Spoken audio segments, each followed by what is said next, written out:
if you're looking for the ability to make changes, you start with yourself, and if you want to make that happen, you can. You got to commit. It's definitely, you got to commit. But if you commit, the journey is a wild ride, and it's kind of fun. I noticed I had some neuropathy going on in my legs and knew I needed to go see a doctor. Didn't want to go see a doctor. The blood results came back, and with those blood results, it wasn't a shock. The doctor basically said, you have a couple choices to make. You can make a left-hand turn or a right-hand turn. I said, I'm going to make every right-hand turn that you possibly can make and be right and beat this as fast as I could. After 3 months, I went back to the doctor. The doctor, my blood results basically came back pretty darn normal. Had a conversation with the doctor, and she said, okay, stop everything. I did that, and she's like, boom, you're good. I couldn't process everything. I wanted to figure out how to create a strategy and a plan. I hired Jeromy Zajonc, came up with some ideas, thoughts, processes, and we literally just started tackling one thing at a time and getting little wins.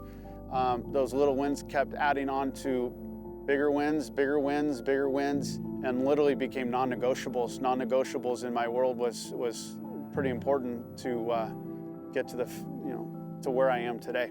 Stepped on the scale at 232 pounds. A year later, I'm down to 182 pounds. Literally have a whole new wardrobe. I haven't, down 40, 50 pounds. Little wins, man, they add up to huge wins. So if you really want to commit to lifestyle changes, it's doable. I really found how much I love trail running. Trail running has been like the biggest transformation, is that you're out in this is where you're at. Finding partners to help with this journey is critical. I found a coach that helped facilitate this journey and help me through the journey. My accountability person in this whole process was my personal business coach. That was the resource that I leaned on heavily in this journey. I was number 6 in my family. It was the wife, the kids, and then me. Even the dog beat me out half the time, so if you want to add that in there. And at the end, I am now number 1.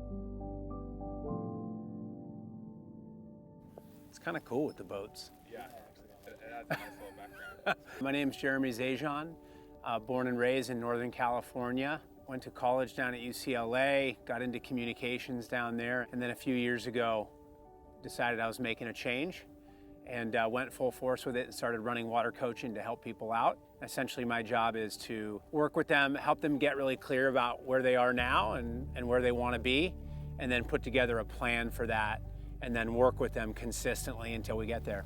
Eric and I grew up together. We met in 6th grade, and we've been tight ever since. Well, my coaching approach with Eric is an approach that I take really with all of my clients, which is meet them where they are. We put together a plan depending upon how long we're going to be working together or how long out it might take that we think for them to be able to get where they want to be. And then we start working it. Then that starts to build a lot of momentum. What they previously thought was called discipline turns out to just be knowledge of themselves. And the tools start to come into play, and they start to develop their own toolkit and to know how to use their tools. We bring in measurement wherever possible, and then the consistency is massive. And so we just follow that all the way through until it ultimately ends up getting inside kind of somebody's bones, and it becomes something that they're leading and I'm just supporting. But I will say, even though there's an X factor with Eric, the results may vary, so to speak, other people can take that on too, and other people can learn that.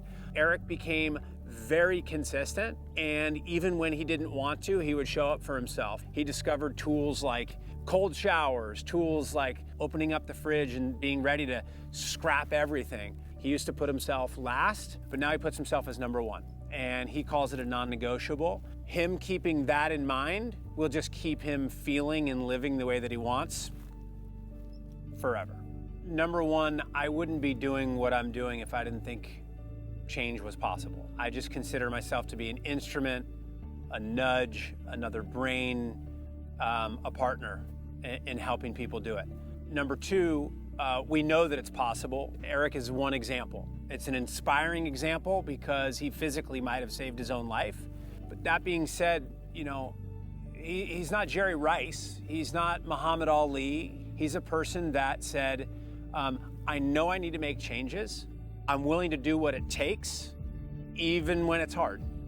And so I think the number one thing I would suggest to other people is make a decision that you're going to make a change, and then get support.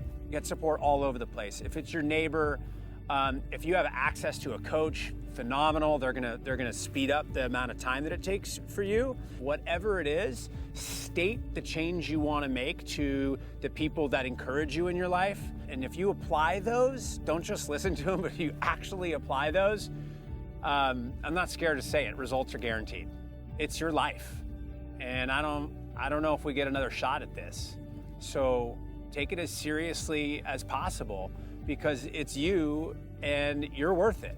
You deserve it. So if there's a place you want to be that's not where you are right now, do something about it.